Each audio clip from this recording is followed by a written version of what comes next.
Assalamualaikum warahmatullahi wabarakatuh. Saya Wulan Meriah dari kelas 6C Konsentrasi Humas. Saya ingin menganalisis beberapa jurnal yang sudah saya buat.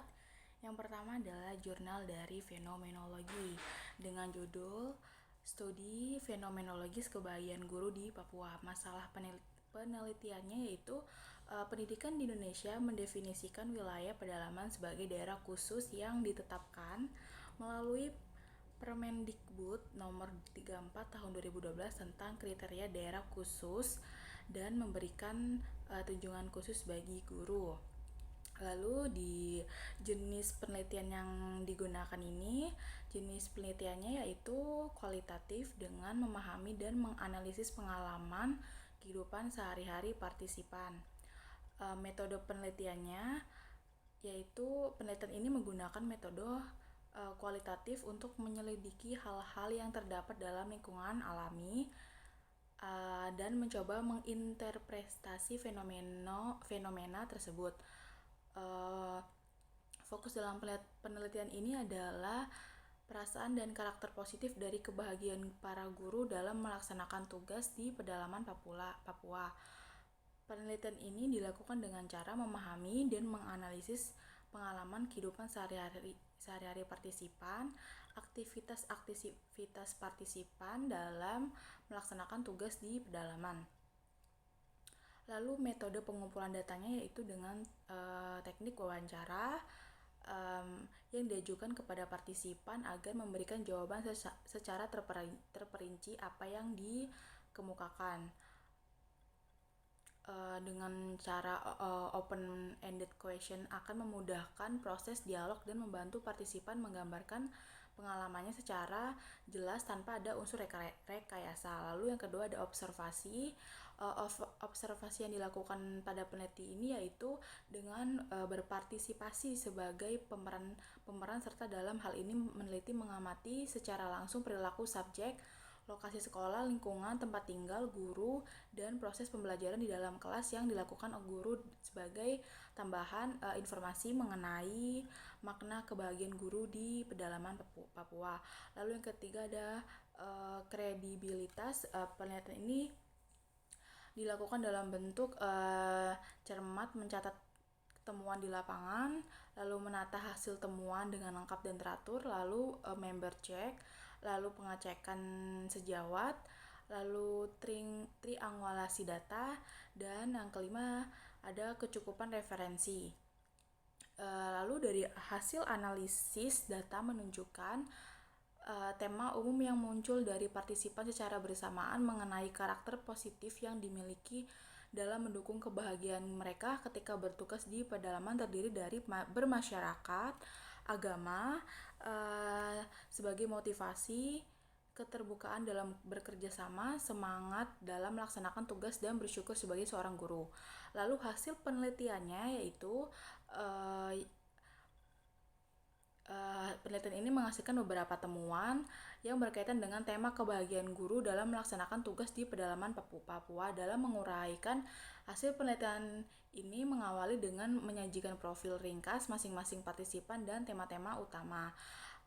Dari referensi lain yang sudah saya cantumkan dalam bukunya Palmer 2013, semua guru yang efektif menunjukkan satu karakteristik yaitu pemahaman yang kuat akan identitas mereka menjadi bagian dalam mengajar dan dapat menggabungkan dirinya sendiri dengan pelajaran maupun siswa-siswanya dalam satu jalan kehidupan. Lalu saya ingin menganalisis studi kasus yang sudah saya buat dengan judul Studi Kasus Kematangan Sosial pada Siswa Homeschooling. Masalah homeschooling. Masalah penelitiannya yaitu partisipan kurang nyaman terhadap peraturan sekolah yang terkesan terikat sehingga tidak merasakan kebebasan. Selain itu, partisipan juga merupakan individu yang mudah bosan sehingga jenuh untuk mengikuti pendidikan di kelas reguler. peneliti memandang kasus ini merupakan kasus yang unik ya, dan menjadi ketertarikan sendiri bahwasanya apakah pilihan partisipan untuk mengikuti homeschooling memiliki konsekuensi pada kematangan sosial partisipan atau tidak. Terus jenis penelitian yang digunakan pada studi kasus ini yaitu kematangan sosial pada remaja yang sedang menjalani homeschooling. Penelitian ini menggunakan penelitian kualitatif dengan pendekatan studi kasus.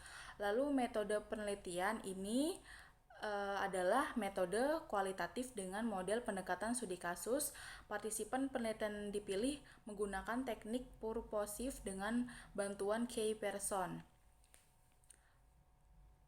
Lalu metode pengumpulan datanya yaitu menggunakan metode wawancara, observasi, dan dokumen.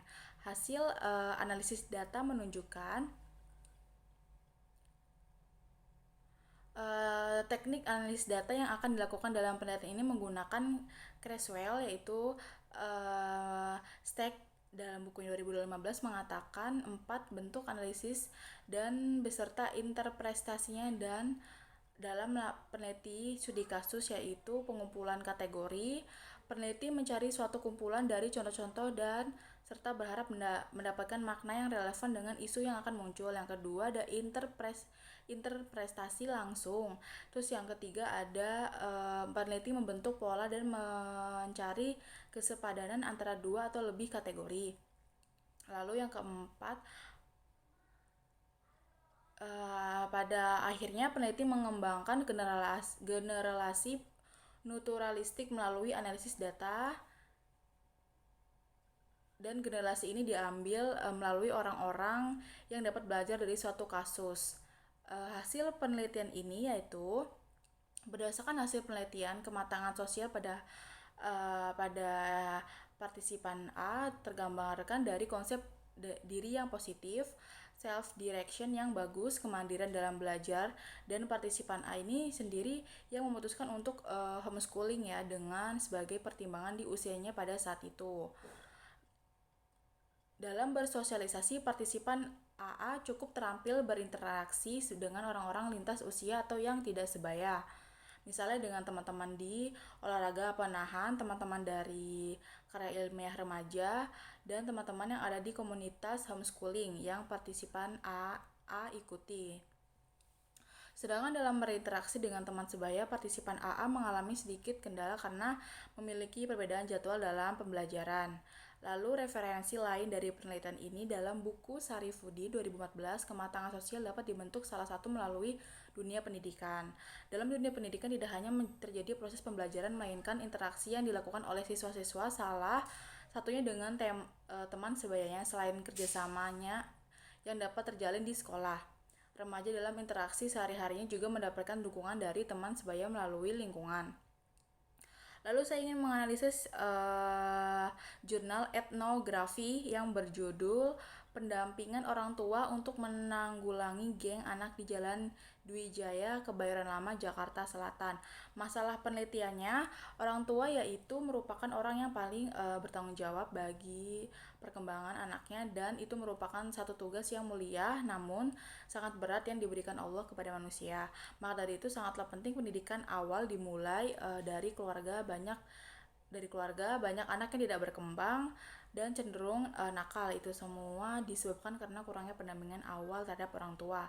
Terus jenis penelitian yang digunakan pada jurnal etnografi ini, penelitian ini menggunakan penelitian kualitatif sebagai prosedur penelitian yang menghasilkan data deskriptif berupa tertulis atau lisan dari orang-orang dan pelaku yang diamati. Lalu metode penelitiannya yaitu menggunakan metode kualitatif. Data penelitian kualitatif diperoleh dari apa yang diamati, didengar, dirasa, dan dipikirkan oleh penulis. Peneliti ini berisi deskripsi penulis tentang situasi yang diamati yang tengah melakukan aktivitas apa berlangsung di tempat di mana situasi itu berlangsung. Metode pengumpulan datanya menggunakan metode wawancara, di mana pertanyaan yang diajukan bergantung pada wawancara. Pelaksanaan wawancara dapat dilakukan dalam suasana biasa, wajar, dan jawabannya berjalan seperti pembicaraan biasa dalam kehidupan sehari-hari. Lalu hasil analisis data menunjukkan penelitian ini meliputi orang tua, anak-anak sekitar, dan warga sekitar. Interpretasi hasil penelitian yang penulis maksud di sini adalah hasil akhir dari analisis data yang kemudian ditafsirkan dengan interpretasi data di mana geng anak di daerah Jalan Dwijaya Kebayoran Lama Jakarta Selatan masih terbilang aman. Berdasarkan hasil wawancara dengan ketua RT 10 dan orang tua dari geng anak tersebut menguatkan bahwa geng anak bukanlah sebuah geng yang anarkis dan mengganggu lingkungan sekitar, tapi geng anak ini masih dalam kategori baik dan masih dalam pengawasan orang tua masing-masing. Hasil penelitiannya, sejak usia dini, geng ini sudah diajarkan pendidikan agama, kesopanan terhadap orang lain, tanggung jawab, kemandirian, dan memberikan motivasi supaya anak-anak tidak salah dalam memilih teman dan bergaul. Referensi lain dalam buku Desmita 2009, sesuai dengan perkembangan kognitifnya yang semakin matang, maka pada usia sekolah anak secara berangsur-angsur lebih banyak mempelajari mengenai sikap-sikap dan motivasi orang tuanya,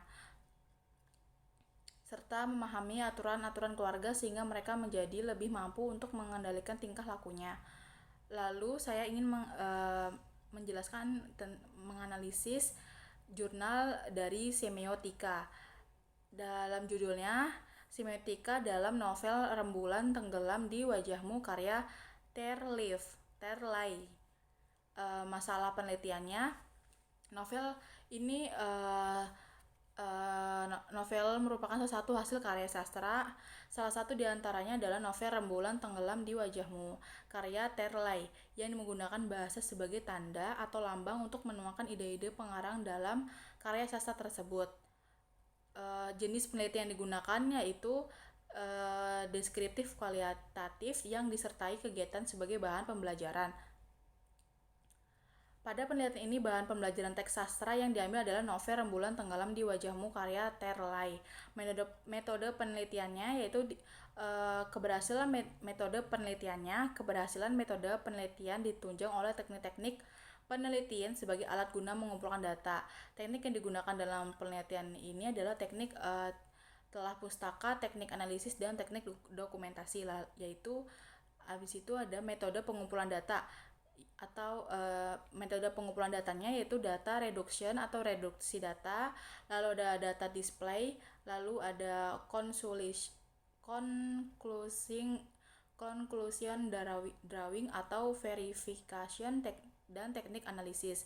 Hasil analisis data menunjukkan dilihat dari segi cara kerjanya, maka semiotik terdiri atas 3 bagian utama, yaitu sintaksis semiotika, yaitu studi dengan memberikan intensitas hubungan antara tanda dengan tanda-tanda lain, lalu ada semantik semiotika dan pragmatik semiotika. Hasil penelitiannya yaitu ada tanda icon yang terdapat dalam novel Rembulan. Ini merupakan tanda yang menandakan benda langit yang mengitari bumi, bersinar pada malam hari karena pantulan sinar matahari. Lalu yang kedua ada indeks. Tanda indeks yang terdapat dalam novel Rembulan ini mempunyai arti bersinar. Lalu ada simbol. Tanda simbol yang terdapat dalam novel Rembulan ini mempunyai makna pawai dalam rangka pesta perayaan. Biasanya mengetahkan bermacam corak hal yang menarik dalam dirayakan itu.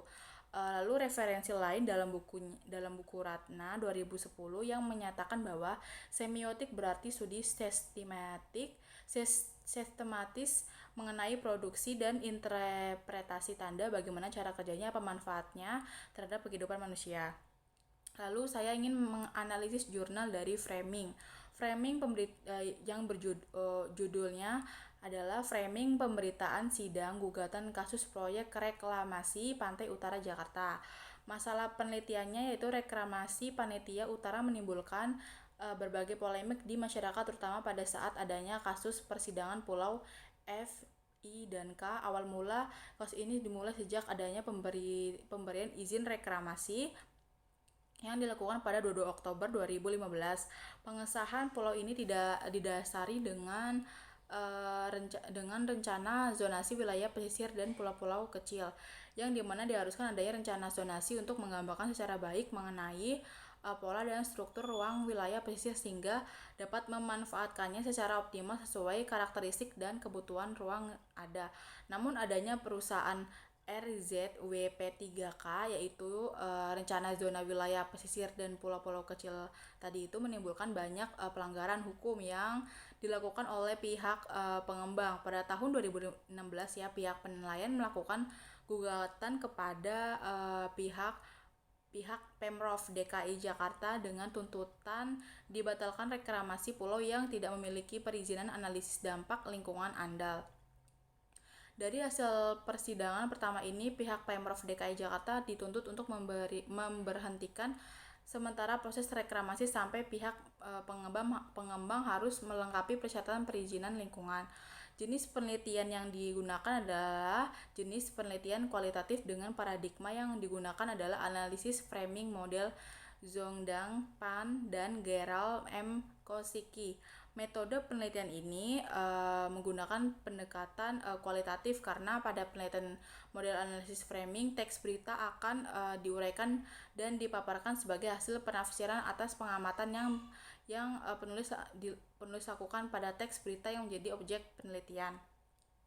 Metode pengumpulan datanya, terdapat dua teknik pengumpulan data yang dilakukan dalam penelitian kualitatif, yaitu interaktif dan non-interaktif. Lalu hasil analisis data menunjukkan pemberitaan oleh media online Detikcom dan hasil framing disimpulkan cukup berimbang dikarenakan media ini memberikan pemberitaan khusus proyek reklamasi Panitia Utara ini melihat dari dua narasumber yang berbeda, sehingga cara pandang wartawan melihat polemik reklamasi cukup objektif, tidak memihak dari kedua belah pihak. Hal ini terlihat dari hasil framing dan hasil wawancara terhadap narasumber. Lalu hasil penelitiannya yaitu ada struktur sintaksis, struktur skrip, struktur tematik, dan struktur retoris. Referensi lainnya dalam buku Erianto 2002, analisis framing secara sederhana dapat digambarkan sebagai analisis untuk mengetahui bagaimana realitas di bingkai media. Pembingkaian tersebut tentunya melalui proses konstruksi realitas sosial yang dimaknai dengan makna tertentu. Lalu saya ingin menganalisis jurnal Wacana Kritis yang berjudul Wacana Kritis Pemberitaan Perseteruan Antara Polri dengan KPK pada harian Bali Post dan Kompas. Masalah penelitiannya yaitu mengangkat permasalahan mengenai cara mengonstruksian pemberitaan dilihat dari kosakata dan tata bahasanya yang dilakukan harian Bali Post dan harian Kompas terhadap perseteruan antara KPK dan Polri. Jenis penelitian yang digunakan, penelitian ini merupakan penelitian deskriptif kualitatif yang bertujuan untuk mendeskripsikan dan menganalisis. Lalu metode penelitiannya bersifat kualitatif, artinya data yang digunakan merupakan data kualitatif, data yang terdiri atas angka-angka yang bersifat deskriptif. Rancangan penelitian ini dipilih karena melalui penelitian ini dapat diperoleh gambaran mengenai cara media dalam mengonstruksikan berita perseteruan antara Polri dengan KPK dilihat dari analisis wacana kritis Stronger Fowler. Metode pengumpulan datanya, data yang terkumpul dalam penelitian ini berupa data deskriptif tentang pilihan kosakata dan tata bahasa. Data dikumpulkan, diseleksi, dan dianalisis secara deskriptif. Dalam penelitian ini, peneliti tidak berusaha mengendalikan atau mengontrol variabel karena variabel telah terjadi secara alami. Penelitian yang dipeliti dilakukan ini merupakan penelitian yang bersifat menggambarkan mengenai cara dan sikap media cetak sehingga tidak terjadi pemanipulasian variabel. Lalu hasil analisis data menunjukkan data yang dikaji adalah data yang berkaitan dengan pemberian perseteruan antara Polri dengan KPK dalam kurun waktu yang ditentukan yang diberitakan oleh kedua media yaitu Bali Post dan Kompas. Hasil penelitiannya di tengah persaingan yang ketat, media massa khususnya media cetak berlomba-lomba mencuri perhatian pembaca dengan memilih kosakata yang bombastis, ngetren ataupun hiperbolis. Pemakaian kosakata tertentu sengaja dipilih untuk menarik penelitian dan minat pembaca walaupun realitas sangatlah berbeda. Di samping itu, media cetak kini tidak lagi sekedar memberikan informasi dan menghibur tetapi juga mengaruhi masyarakat. Lalu referensi lain dalam penelitian ini yaitu menurut Firlock dan Wodak dalam bukunya Erianto 2001 mengungkapkan analisis wacana kritis melihat wacana dan pemakaian bahasanya dalam tuturan dan tulisan sebagai bentuk praktik sosial. Terima kasih, sekian yang dapat saya sampaikan. Wassalamualaikum warahmatullahi wabarakatuh.